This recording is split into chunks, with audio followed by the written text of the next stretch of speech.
어머니, 이제 그만 편히 쉬세요. 제 큰아들이 저를 한강 물속으로 밀어넣으며 한 말입니다. 30년간 새벽 4시부터 밤 10시까지 김밥 천국을 운영하며 두 아들을 의사와 변호사로 키우는 어머니에게 말이죠. 하지만 저는 그들이 전혀 예상하지 못한 비밀을 가지고 있었습니다. 58세 식당 사장의 통쾌한 역전극 함께 들어보겠습니다. 저는 최순자입니다. 올해 58세죠.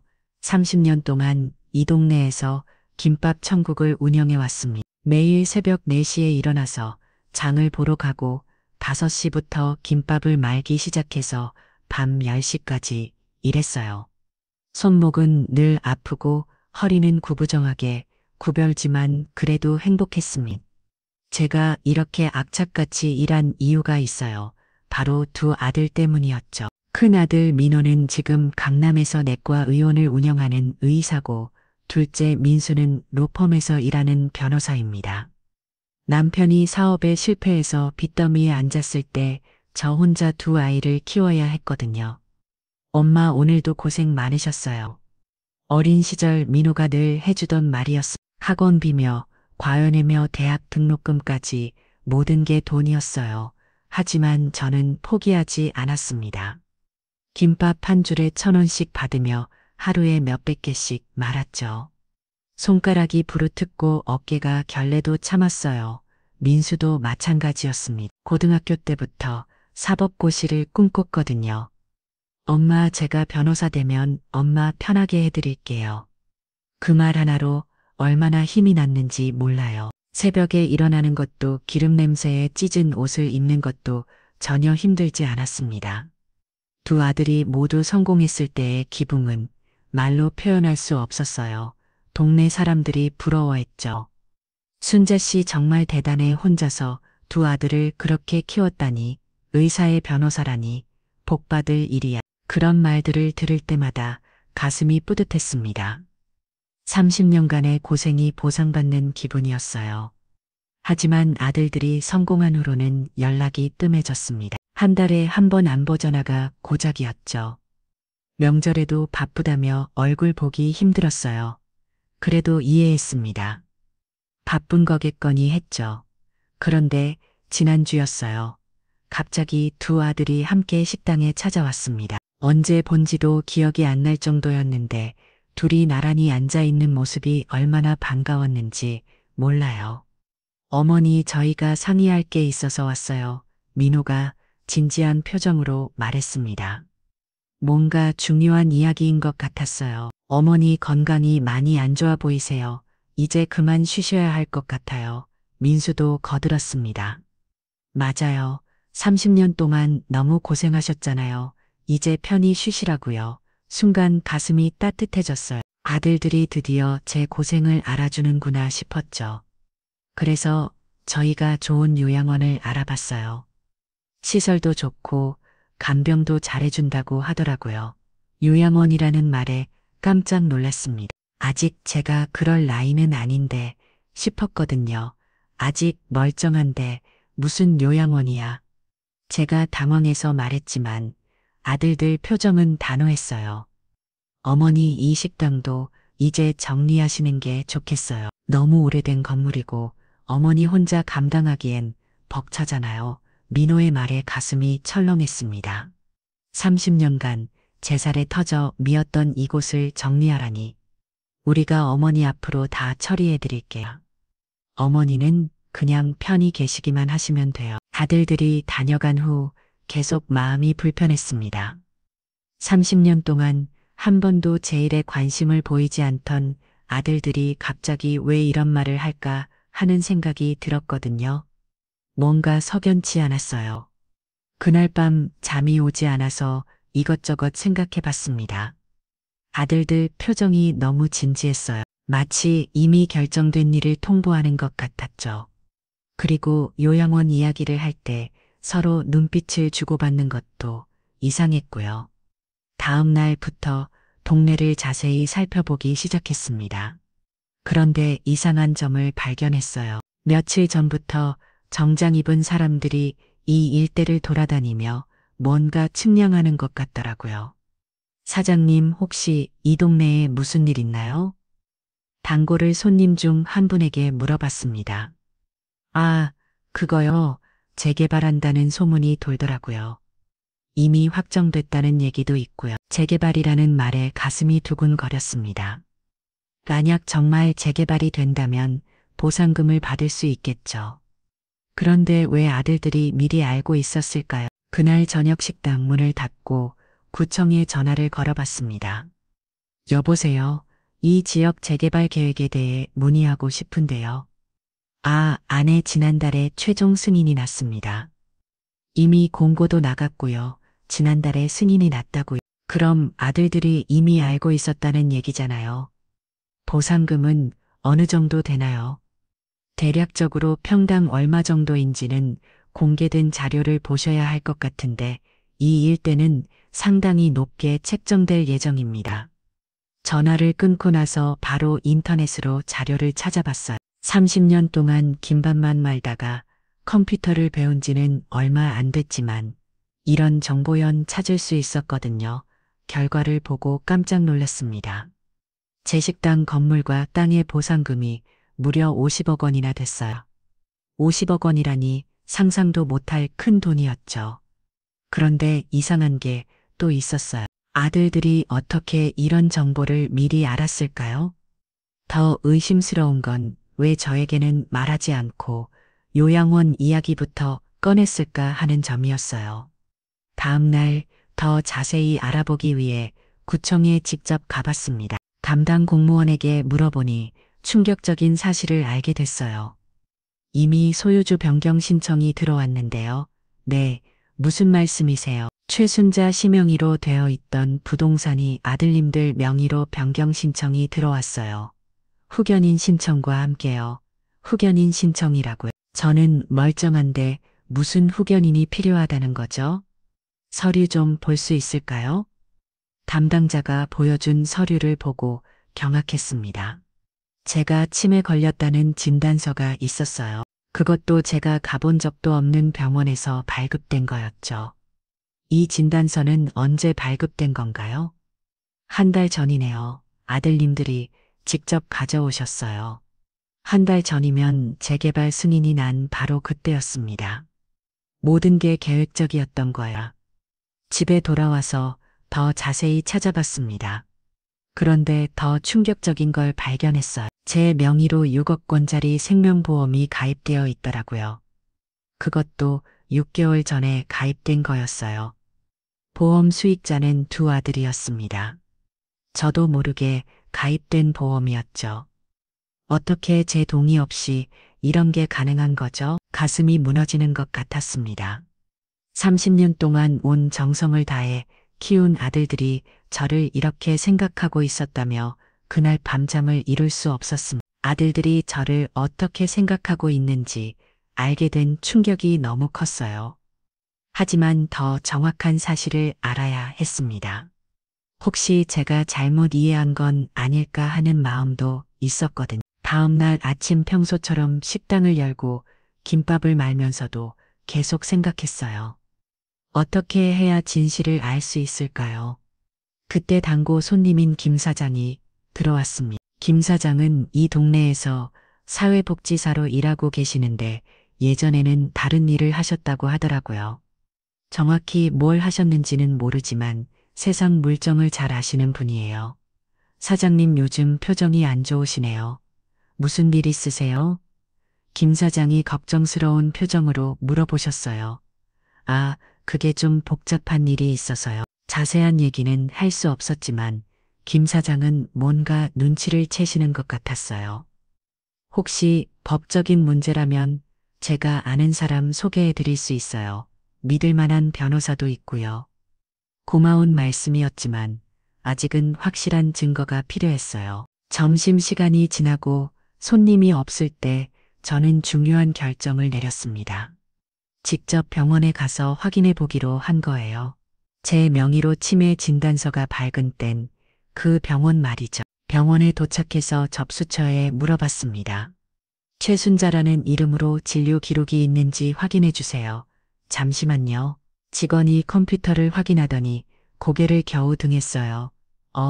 이상하네요. 진료 기록은 있는데 본인이 직접 오신 적은 없다고 되어 있어요.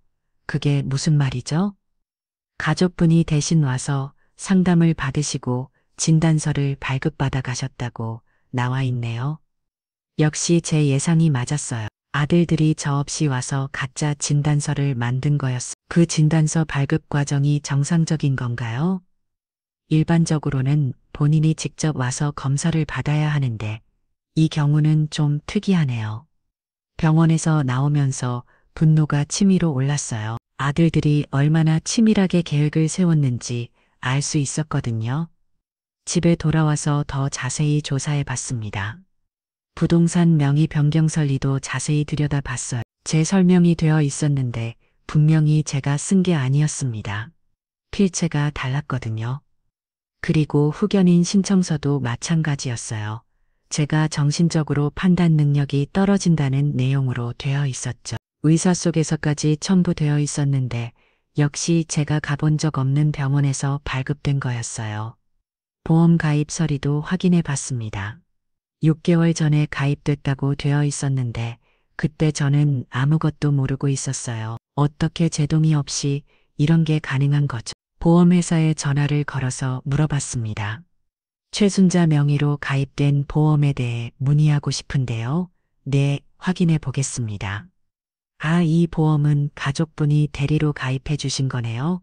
가족이 대리로 가입할 수 있나요? 일반적으로는 본인 동의가 필요한데 이 경우는 특별한 사정이 있다고 해서 예외적으로 처리됐네요.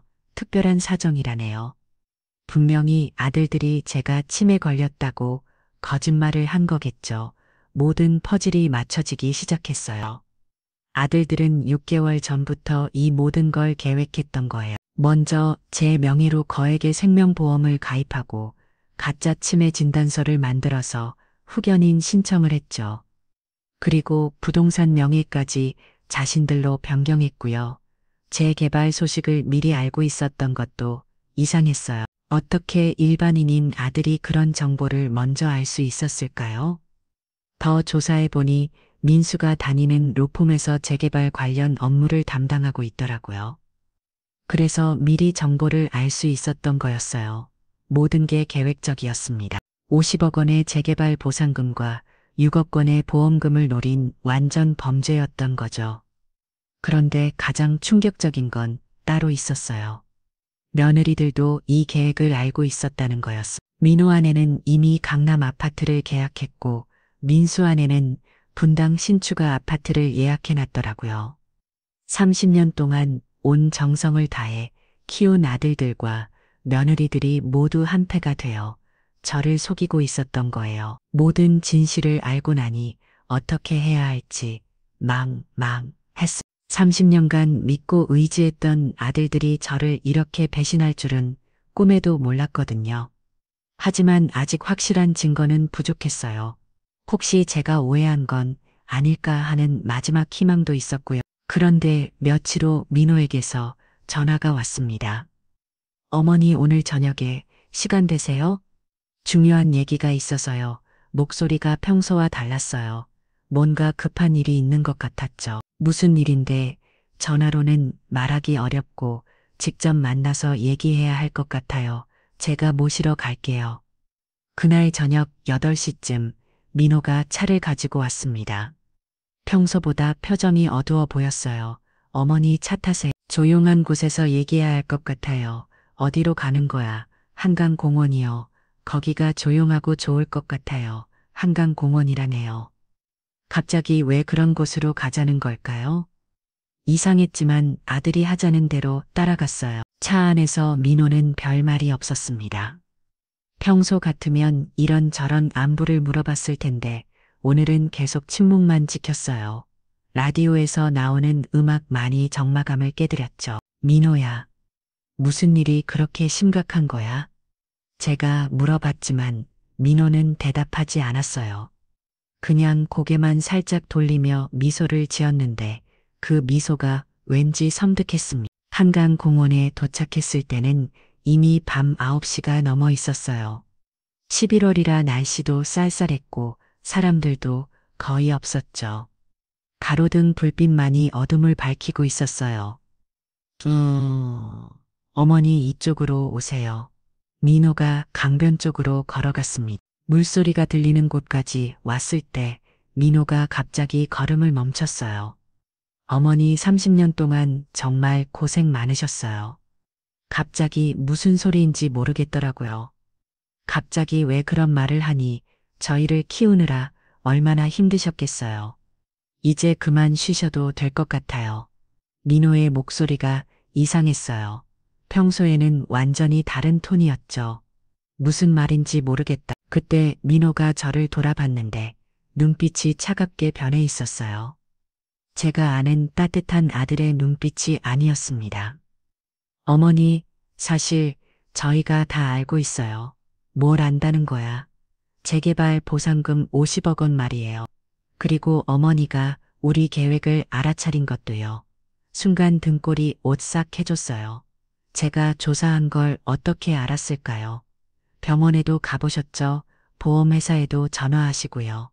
민호가 한 걸음씩 제게 다가왔어요. 빗걸음질 치려고 했는데 다리에 힘이 들어가지 않았어요. 민호야, 너 지금 뭐 하는 거야? 어머니 죄송해요. 하지만 이렇게 하는 게 모두를 위해서예요. 그 순간 민호가 제 어깨를 잡았어요. 그리고는 어머니 이제 그만 편히 쉬세요. 민호가 저를 강물적으로 밀기 시작했어요. 30년간 온 정성으로 키운 제 아들이 저를 죽이려 하고 있었습니다. 민호야, 반대에 제가 소리쳤지만 민호는 멈추지 않았어요.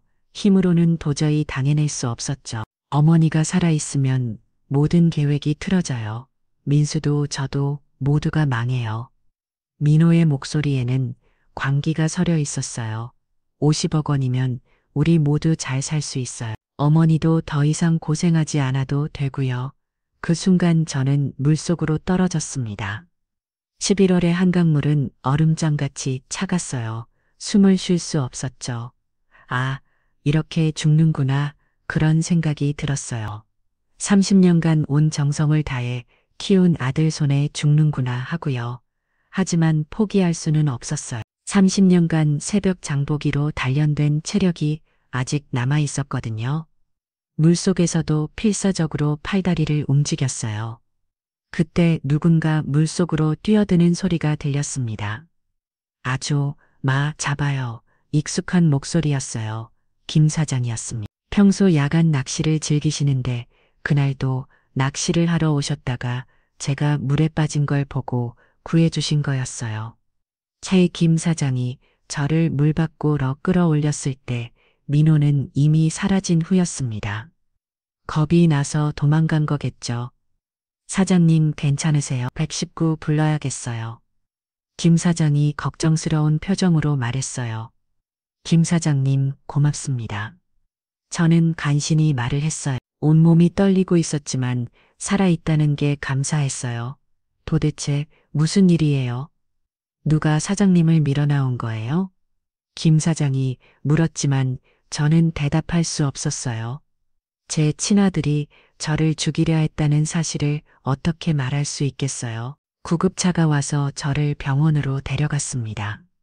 다행히 큰 부상은 없었지만 충격이 너무 컸어요. 병원 침대에 누워서 계속 생각했어요. 정말 민호가 저를 죽이려 한 걸까요? 아직도 믿기지 않았어요. 하지만 민호의 마지막 말이 계속 기가에 맴돌았습니다. 50억 원이면 우리 모두 잘 살 수 있어요. 30년간의 사랑과 헌신이 한순간에 무너지는 기분이었습니다. 병원에서 하룻밤을 보내고 집에 돌아왔을 때 저는 완전히 다른 사람이 되어 있었어요. 어제까지의 순진한 어머니는 더 이상 존재하지 않았습니다. 제 친아들이 저를 죽이려 했다는 충격적인 사실 앞에서 저는 진실을 모두 파헤치기로 결심했어요. 김 사장이 걱정되어서 찾아와 주셨어요. 사장님 어젯밤이 일 때문에 잠을 못 잤어요. 정말 괜찮으세요? 고맙습니다. 김 사장님 덕분에 살았어요. 그런데 도대체 누가 사장님을 그런 식으로 김 사장의 눈빛이 예사롭지 않았어요. 뭔가 아시는 게 있는 것 같았죠. 혹시 가족 문제인가요? 김 사장의 직감이 정확했어요. 역시 세상 경험이 많으신 분이라 그런지 바로 눈치채시더라고요. 네, 맞아요. 저는 더 이상 숨길 수 없었어요. 김 사장에게 지금까지 알아낸 모든 사실을 털어놨습니다. 재개발 보상금 50억 원, 가짜 치매 진단서, 생명보험 6억 원, 그리고 어젯밤 민호가 저를 강물에 밀어넣은 일까지요. 김 사장은 제 이야기를 끝까지 들어주셨어요. 그리고는 분노에 찬 표정을 지으셨죠. 이런 나쁜 새끼들 30년 동안 키워준 어머니를 돈 때문에 죽이려 하다니. 김 사장이 욕을 하시는 걸 처음 봤어요. 평소에는 항상 점잖으신 분이거든요. 사장님, 이거 그냥 넘어가면 안 돼요. 반드시 응징을 받아야 해요. 하지만 증거는 제가 도와드릴게요. 제가 예전에 그런 일 많이 해봤거든요. 김 사장의 말에서 뭔가 범상치 않은 과거가 느껴졌어요. 하지만 지금은 그게 중요하지 않았죠. 그날부터 본격적인 조사가 시작됐습니다. 김 사장이 아는 사람들을 통해서 더 자세한 정보를 알아낸 거예요. 먼저 민호와 민수의 재정 상황을 조사해 봤습니다. 겉으로는 성공한 의사와 변호사였지만 실제로는 빚이 엄청났어요. 민호는 강남에서 내과 의원을 운영한다고 했지만 실제로는 임대료도 제때 못 낼 정도로 경영난에 시달리고 있었어요. 게다가 주식 투자 실패로 2억 원 넘는 빚까지 있었죠. 민수도 마찬가지였어요. 로펌에서 일한다고 했지만 실제로는 계약직이었고 월급도 많지 않았어요. 아내가 명품백을 사고 싶어 해서 카드빚만 1억 원이 넘었더라고요. 그래서 어머니 돈을 노린 거군요. 김 사장이 자리를 보며 말했어요. 50억 원이면 모든 비주얼 갖고도 남겠어요. 더 충격적인 사실도 알게 됐어요. 민호 아내는 이미 강남 아파트를 계약해놨는데 계약금만 5억 원이었어요. 민수 아내도 분당 신축가 아파트를 예약해놨고요. 돈도 없으면서 어떻게 계약을 했을까요? 아마 재개발 보상금을 담보로 대출을 받았을 거예요. 김 사장의 추측이 맞았어요. 두 명을 이 모두 재개발 보상금을 담보로 은행에서 대출을 받아놨더라고요. 그리고 더욱 치밀한 계획도 발견했어요. 민수가 다니는 로펌에서 재개발 관련 업무를 담당하면서 미리 정보를 뺏은 거였죠. 그래서 6개월 전부터 모든 걸 준비할 수 있었던 거예요. 이건 완전히 계획적인 범죄예요. 김 사장이 분개하며 말했어요. 생명보험까지 미리 가입해놨다는 건 처음부터 어머니를 죽일 생각이었다는 거잖아요. 그 말을 듣고 소름이 끼쳤어요. 6개월 전부터 재추금을 계획하고 있었다며 며느리들의 역할도 있었어요. 민호 아내는 병원에서 가짜 진단서를 만드는 일을 도왔고 민수 아내는 부동산 명의 변경서를 위조하는데 참여했더라고요. 3명이 모두 한패가 되어서 어머니를 속인 거군요. 30년 동안 며느리들에게도 잘해줬는데 그들도 저를 배신한 거였어요. 가장 충격적인 건 따로 있었어요. 민호가 어젯밤 저를 한강에 밀어넣기 전에 이미 민수에게 문자를 보냈더라고요. 오늘 밤에 끝낼게. 내일부터 보험금 신청 준비해. 김 사장이 보여준 휴대폰 기록에 그런 내용이 있었어요. 어떻게 그런 기록을 구했는지는 모르겠지만 확실한 증거였죠. 이제 확실해졌어요. 이들은 반드시 처벌받아야 해요. 하지만 아직 부족했어요. 결정적인 증거가 더 필요했죠. 사장님 혹시 어젯밤 일을 녹음할 수 있었다면 좋았을 텐데 김 사장의 말에 갑자기 생각이 났어요. 요즘 휴대폰에는 녹음 기능이 있잖아요. 급하게 제 휴대폰을 확인해 봤는데 놀랍게도 어젯밤 통한 내용이 자동으로 녹음되어 있었어요. 민호가 저를 강물에 밀어넣으면서 한 마디리 모두 녹음되어 있었던 거예요. 50억 원이면 우리 모두 잘 살 수 있어요. 어머니도 더 이상 고생하지 않아도 되고요. 민호의 목소리가 선명하게 되었어요. 이제 결정적인 증거가 생겼군요.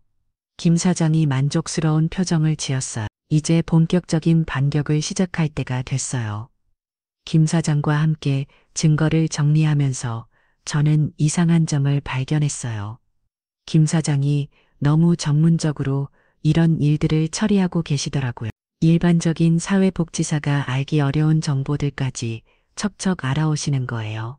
김 사장님, 혹시 예전에 무슨 일 하셨어요? 너무 전문적으로 아시는 것 같아서요. 제가 조심스럽게 물어봤더니 김 사장이 잠시 망설이시더라고요. 사장님이 먼저 솔직하게 말씀해 주셨으니 저도 말씀드릴게요. 사실 저는 예전에 좀 다른 일을 했었어요. 김 사장의 표정이 진지해졌어요. 20년 전까지는 이 동네에서 어떻게 말해야 할까? 좀 거친 일들을 했었습니다. 거친 일이라뇨. 갑자기 이해가 됐어요. 김 사장의 체격이나 말투에서 느껴지던 묘한 카리스마의 정체가요. 혹시 네 맞아요. 조직에서 일했었어요. 하지만 지금은 완전히 손댄 지 오래됐고 사회복지사가 된 지도 10년 넘었습니다. 김 사장이 솔직하게 말씀해 주셨어요. 그때 배운 게 있어서 이런 일들을 처리하는 데는 경험이 있어요. 하지만 지금은 합법적인 방법으로만 도와드릴 거니까 걱정하지 마세요. 오히려 안심이 됐어요. 이런 복잡한 일을 혼자서는 도저히 해결할 수 없었을 테니까요. 그런데 사장님도 숨기고 계신 게 있으시죠? 김 사장이 의미심장하게 웃으며 말했어요. 저는 뭘 숨겨요? 30년 동안 김밥 천국만 운영하신 게 정말일까요? 어젯밤에 한강에서 보니까 사장님 움직임이 보통이 아니더라고요. 김 사장의 말에 깜짝 놀랐어요. 어떻게 알았을까요? 물에 빠졌을 때 헤엄치는 자세나 위기 상황에서 대처하는 모습을 보니까 뭔가 훈련받은 사람 같았어요. 역시 김 사장은 눈치가 빠르셨어요. 더 이상 숨길 수 없겠다 싶었죠. 사실은 저도 예전에 다른 일을 했었어요. 저도 김 사장에게 제 과거를 털어놓기로 했어요. 결혼하기 전에는 호텔에서 일했었거든요. 그런데 그냥 호텔이 아니라 특급 호텔 주방장이었어요. 주방장이요? 네. 롯데호텔 중식당 주방장까지 했었어요. 그때는 정말 요리에 미쳐 있었죠. 김 사장이 놀란 표정을 지었어요. 그런데 왜 김밥 천국을 남편이 사업에 실패하고 빚더미에 앉게 되면서 어쩔 수 없이 그만둬야 했어요. 아이들 키우느라 바빠서 제대로 된 요리는 할 수 없었고 그냥 간단한 김밥이나 만드는 걸로 만족해야 했죠. 그런데 그게 다가 아니었어요. 그리고 사실 운동도 좀 했었어요. 운동이요? 태권도 3단의 합기도도 배웠어요. 호텔에서 일할 때 밤 늦게 퇴근하는 경우가 많아서 호신술을 배워야겠다 싶어서요. 김 사장의 눈이 휘둥그려졌어요. 그럼 사장님이 진짜 요리 고수에 무슨까지 하시는 거였군요. 하지만 30년 동안 안 해서 다 잊어버렸을 거예요. 그런데 어젯밤 한강에서 위기를 당했을 때 몸이 저절로 움직이더라고요. 30년 전에 배운 것들이 갑자기 되살아난 거였어요. 한 번 몸에 밴 건 절대 잊어버리지 않아요. 사장님도 아시잖아요. 김 사장이 확신에 찬 목소리로 말했어요. 이제 확실해졌어요. 사장님은 절대 만만한 상대가 아니라는 걸 그 나쁜 아들들에게 보여줘야 해요. 그날 오후 김 사장이 특별한 제안을 했어요. 사장님 한번 요리 실력을 보여주시겠어요? 갑자기 왜요? 제가 아는 음식 불러고 가 있어요. 정말 유명한 사람인데 그 사람이 사장님 요리를 맛보면 분명히 놀랄 거예요. 김 사장의 계획이 궁금했어요. 그래서 어쩌자는 거예요? 사장님이 단순한 김밥 천국 사장이 아니라는 걸 세상에 알리는 거예요. 그러면 아들들이 얼마나 어리석은 짓을 했는지 모두가 알게 될 거고요. 좋은 생각이었어요. 하지만 30년 만에 제대로 된 요리를 할 수 있을까 걱정됐죠. 걱정하지 마세요. 한번 몸에 뱀 실력은 절대 사라지지 않아요. 다음 날 김 사장이 유명 푸드 블로거를 데려왔어요. 젊은 여자분이었는데 인스타그램 팔로워가 50만 명이 넘는다고 하더라고요. 안녕하세요. 김 사장님께서 정말 대단한 분이 계시다고 해서 왔어요. 블로거가 밝은 목소리로 인사했어요. 저는 그냥 김밥천국 사장일 뿐인데요. 많이 해요. 김 사장님 말로는 진짜 숨은 고수시라고 하던데요. 저는 30년 만에 진짜 요리를 해보기로 했어요. 간파 두부를 만들어 봤는데 손이 저절로 움직이더라고요. 두부 자르는 칼질부터 시작해서 양념 배합까지 모든 게 자연스럽게 나왔어요. 와, 이게 정말 김밥 천국에서 나온 요리예요? 블로거가 한 입 먹어보더니 깜짝 놀랐어요. 이건 정말 특급 포탈 수준이에요. 어떻게 이런 맛이 나올 수 있죠? 그날 블로거가 찍은 영상이 인스타그램에 올라갔는데 반응이 폭발적이었어요. 김밥천국 숨은 고수 발견. 30년간 숨어있던 전설의 댓글이 수천 개씩 달렸고 다음 날부터 식당에 사람들이 몰려들기 시작했어요. 사장님 마파도 부주세요. 진짜 호텔 주방장이셨어요? 갑자기 유명해진 거예요. 30년 만에 제 진짜 실력을 인정받게 된 거죠. 김 사장이 만족스러운 표정을 지었어요. 이제 일단 걔는 성공했어요. 사장님이 단순한 김밥 천국 사장이 아니라는 걸 모두가 알게 됐으니까요. 그런데 이게 아들들과 무슨 상관이 있어요? 곧 알게 될 거예요. 아들들이 얼마나 어리석은 실수를 했는지 말이에요. 김 사장의 계획이 점점 궁금해졌어요. 하지만 일단은 30년 만에 제 진짜 모습을 되찾은 것 같아서 기분이 좋았어요. 그런데 그날 밤 민호에게서 전화가 왔어요. 어머니 요즘 인터넷에서 화제가 되고 계시던데요. 목소리에 당황한 기색이 억렬했어요. 그게 어쩔다는 건 이 아니? 그냥 신기했어요. 어머니가 그런 실력이 있으신 줄 몰랐거든요. 민호도 제 과거를 전혀 모르고 있었던 거예요. 30년 동안 그냥 김밥만 파는 어머니로만 생각했던 거죠. 너희들이 모르는 게 많다. 제가 차갑게 말했더니 민호가 말을 잇지 못하더라고요. 인터넷에서 화제가 된 후 며칠이 지나자 상황이 급격하게 변하기 시작했어요. 김 사장이 예상한 대로였죠. 제가 단순한 김밥 천국 사장이 아니라는 사실이 알려지면서 아들들의 계획이 균열이 생기기 시작한 거예요. 먼저 민수에게서 전화가 왔어요. 어머니, 저희가 좀 만나서 얘기할 수 있을까요? 목소리가 평소와 달랐어요. 뭔가 초조해야 하는 것 같았죠. 무슨 얘기? 그냥 가족 간에 오해가 있었던 것 같아서요. 오해라고요? 저를 죽이려고 한 게 오해였다는 건가요? 민호 형이랑 같이 갈게요. 어머니 식당으로요. 다음 날 저녁 두 아들이 함께 왔어요. 평소와는 완전히 다른 모습이었죠. 어색해하면서도 뭔가 간절한 표정들이었어요.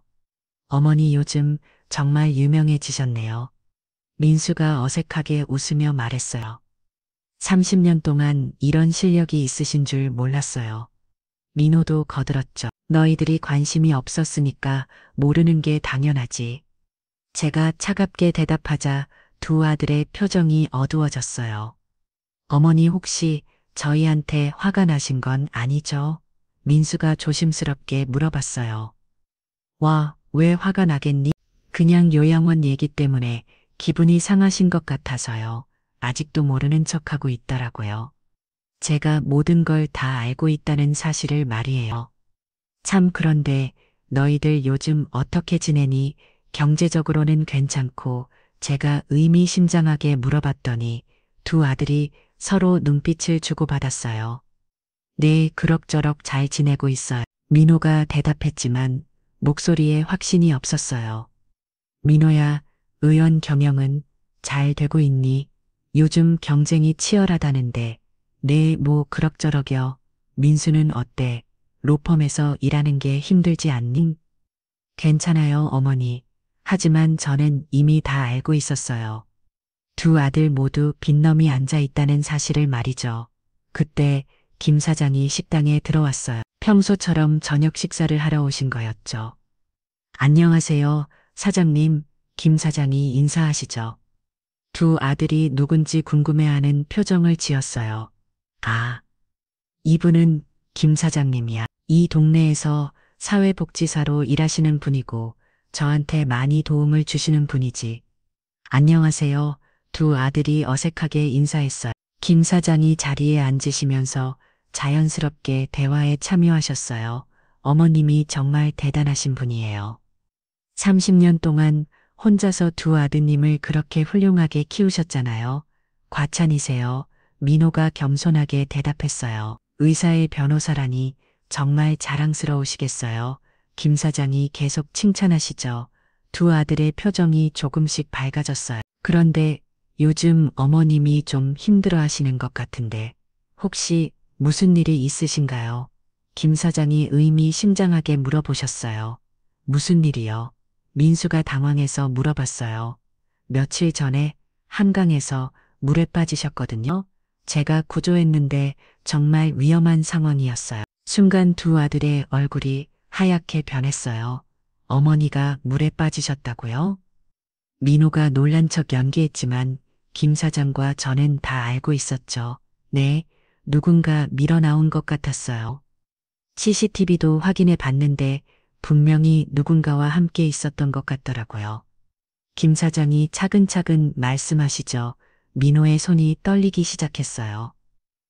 그런 일이 있었다니 처음 들어요. 민수도 당황한 기색이 역력했어요.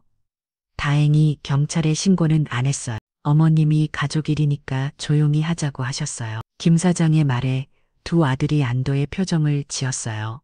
하지만 그것도 잠시였죠. 하지만 증거는 다 확보해뒀어요. 녹음 파일도 있고 목격자도 있고요. 그 순간 민호가 벌떡 일어났어요. 저희는 이만 가봐야겠어요. 왜 밥도 안 먹고 갑자기 급한 일이 생겨서요. 두 아들이 황급히 나가려고 했지만 김 사장이 마지막 한마디를 던지셨어요. 참 그런데 재개발 보상금 받으시면 어떻게 하실 거예요? 두 아들이 문 앞에서 멈춰서서요. 재개발 보상금이요? 네, 55원 정도 된다던데요. 부럽네요. 김 사장이 일부러 큰 소리로 말하시죠. 식당에 있던 다른 손님들도 다 들었어요. 55원이나 돼요. 와, 대박이네요. 손님들이 옹성거리기 시작했어요. 두 아들은 더 이상 견딜 수 없었는지 급하게 나갔어요. 김 사장이 만족스러운 표정을 지으셨어요. 이제 시작됐어요. 저들이 얼마나 초조해야 하는지 보세요. 정말 그랬어요. 다음 날부터 두 아들에게서 연락이 계속 왔어요. 어머니 혹시 저희가 모르는 무슨 일이 있으세요? 어머니 김 사장님이 하신 말씀이 무슨 뜻이에요? 점점 추궁하는 투가 되어 갔어요. 그런데 결정적인 순간이 왔어요. 김 사장이 경찰서에 있는 지인을 통해서 정식으로 수사를 의뢰한 거예요. 살인미수 혐의로 신고 들어왔습니다. 경찰이 민호를 찾아갔을 때 민호는 완전히 팬립 상태가 됐어요. 저는 아무것도 한 일이 없어요. 하지만 증거는 확실했어요. 한강에서의 녹음 파일, 김 사장의 목격 증언, 그리고 CCTV 영상까지 모든 게 완벽했죠. 민수도 공범으로 조사를 받게 됐어요. 문자 메시지 기록이 발견됐거든요. 오늘 밤에 끝낼게. 내일부터 보험금 신청 준비해. 이 문자 하나로 모든 게 드러났어요. 보험 사기와 부동산 명의 변경 사기까지 모두 밝혀졌죠. 가짜 치매 진단서를 만든 병원도 수사를 받게 됐고요. 며느들도 공범으로 조사를 받았어요. 이미 계약해둔 아파트들도 모두 취소됐죠. 어머니, 저희가 잘못했어요. 용서해 주세요. 구치소에서 면회온 민호가 울면서 빌렸어요. 30년 동안 키워준 어머니를 돈 때문에 죽이려 했다고 정말 미친 짓이었어요. 빚 때문에 정신이 나갔던 거예요. 빚은 내가 만든 거잖아. 민수도 마찬가지였어요. 어머니 정말 죄송해요. 다시는 이런 일 없을 거예요. 하지만 이미 늦었어요. 법은 엄정했죠. 민호는 살인 미수와 보험 사기로 5년 형을 선고받았어요. 민수는 공범으로 3년 형을 받았고요. 의사 면허와 변호사 자격도 모두 박탈됐어요. 30년간 제가 키워준 아들들의 인생이 한순간에 무너진 거죠. 하지만 저는 후회하지 않았어요. 저를 죽이려 한 아들들을 용서할 수는 없었거든요. 재개발 보상금 50억 원은 모두 제 몫이 됐어요. 보험금 6억 원도 받았고요. 김 사장이 축하해 주셨어요. 정의가 승리한 거예요. 사장님 고맙습니다. 김 사장님 덕분에 제대로 된 복수를 할 수 있었어요. 이제 새로운 시작을 할 때가 된 것 같았어요. 아들들이 법정에서 판결을 받고 교도소에 간 지 한 달이 지났어요. 처음에는 마음이 복잡했습니다. 30년간 키운 아들들이지만 저를 죽이려 했던 것도 사실이었거든요. 하지만 이제는 마음이 정리됐어요. 제 인생을 다시 시작할 때가 된 거죠. 재개발 보상금 50억 원과 보험금 6억 원 총 56억 원이라는 거금이 제 통장에 들어왔을 때 기분은 말로 표현할 수 없었어요. 30년 동안 김밥 한 줄에 1,000원씩 받으며 모은 동가는 차원이 다른 금액이었죠. 김 사장이 조언해 주셨어요. 사장님, 이제 진짜 하고 싶었던 일을 하세요. 30년 동안 참고 살았으니까 이제는 사장님을 위해서 사세요. 정말 그랬어요. 이제 58세, 아직 늦지 않았죠. 먼저 강남의 고급 한식당을 열기로 했어요. 30년간 숨겨왔던 진짜 요리 실력을 보여줄 때가 된 거예요. 순자의 집이라는 이름으로 문을 열었는데 첫날부터 이야기 꽉 찼어요. 인터넷에서 화제가 된 전설의 김밥 천국 사장이 고급 한식당을 연다는 소문이 퍼진 거죠. 오픈 첫날 그 유명한 푸드블로거도 왔어요. 사장님 정말 대박이에요. 이 마파두부는 정말 예술이에요. 손님들의 반응이 폭발적이었어요. 이런 맛은 처음이에요. 정말 특히포터의 수준이네요. 30년 만에 제 진짜 실력을 인정받는 기분이었어요. 더 놀라운 건 따로 있었어요. 제가 태권도와 합기도를 했다는 사실이 알려지면서 요리하는 모습 고수라는 독특한 컨셉으로 더욱 유명해진 거예요. 어느 날은 진상 손님이 와서 행패를 부리다가 제가 합기도 기술로 제압한 영상이 SNS에 올라가서 화제가 됐어요. 58세 사장님의 화려한 액션. 이런 분이 진짜 멋있는 거죠. 댓글들이 폭발적으로 달렸어요. 몇 달 후에는 방송에도 출연하게 됐어요. 30년간 숨어있던 전설의 셰프 최순자 씨를 모셨습니다. MC가 소개하자 박수가 터졌어요. 사연이 정말 드라마틱하시네요. 두 아들을 성공시키기 위해 30년간 김밥 천국을 운영하셨는데 그 아들들이 매 힘든 일이 있었지만 이제는 다 지난 일이에요. 저는 앞으로만 보고 살려고 해요. 방송 후에 더욱 유명해졌어요. 전국에서 사람들이 찾아왔고 예약도 몇 달씩 밀렸죠. 김 사장이 정말 기뻐하셨어요. 사장님, 이제 진짜 성공하셨네요. 다 김 사장님 덕분이에요. 혼자서는 절대 못했을 거예요. 많이 해. 사장님이 워낙 대단한 분이셨으니까 가능한 일이었어요. 그런데 더 큰 변화가 있었어요. 식당이 성공하면서 자신감이 생긴 거예요. 30년 동안 잃어버렸던 제 자신을 되찾은 기분이었죠. 새로운 사람들도 많이 만났어요. 같은 나이대에 성공한 여성 사업가들과 친해졌고 문화센터에서 서예도 배우기 시작했어요. 순자 씨 정말 대단해요. 58세에 이런 성공을 하다니 인생은 언제든 다시 시작할 수 있다는 걸 보여주셨어요. 새로운 친구들이 저를 인정해 주니까 더 힘이 났어요. 1년 후에는 체인점까지 내게 됐어요. 분당과 일산에도 순자의 집을 열었는데 모두 대성공이었죠. 직원들도 30명 넘게 고용하게 됐어요. 대부분 제 나이대의 여성분들이었는데 모두 열심히 일해주셔서 고마웠어요. 사장님, 저희도 사장님처럼 늦은 나이에 새 출발할 수 있다는 희망을 얻었어요. 직원들의 말에 뿌듯했어요. 어느 날 교도소에 있는 민호에게서 편지가 왔어요. 어머니 정말 죄송합니다. 어머니가 이렇게 성공하시는 걸 보니까 제가 얼마나 어리석은 짓을 했는지 깨달았어요. 나중에 나오면 진심으로 사과드리겠습니다. 하지만 저는 답장하지 않았어요. 아직 용서할 마음의 준비가 안 됐거든요. 민수에게서도 비슷한 편지가 왔지만 역시 답장하지 않았어요. 2년이 지나자 제 이야기가 책으로도 출간됐어요. 58세 다시 시작하다 베스트셀러가 됐고 전국 강연도 다니게 됐어요. 나이는 숫자에 불과합니다. 언제든 새로운 시작이 가능해요. 제 강연을 들으러 오는 분들 대부분이 제 또래 여성분들이었어요. 저도 용기를 내서 하고 싶었던 일을 시작해 보겠어요. 사장님이 희망을 주셨어요. 그런 말들을 들을 때마다 보람을 느꼈어요.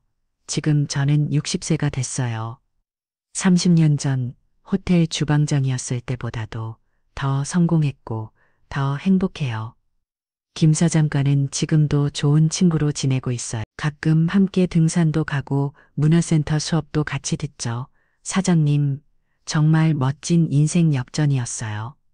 저도 처음에는 잘 망했었는데 이제는 감사해요. 그 일이 있었기 때문에 진짜 제 인생을 찾을 수 있었거든요. 30년간 참고 살았던 시간들이 이제는 소중한 경험이 됐어요. 그 모든 고생이 지금의 저를 만든 거니까요.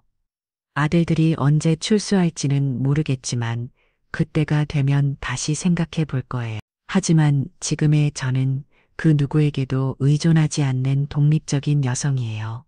58세에 시작한 새로운 인생 정말 만족스러워요.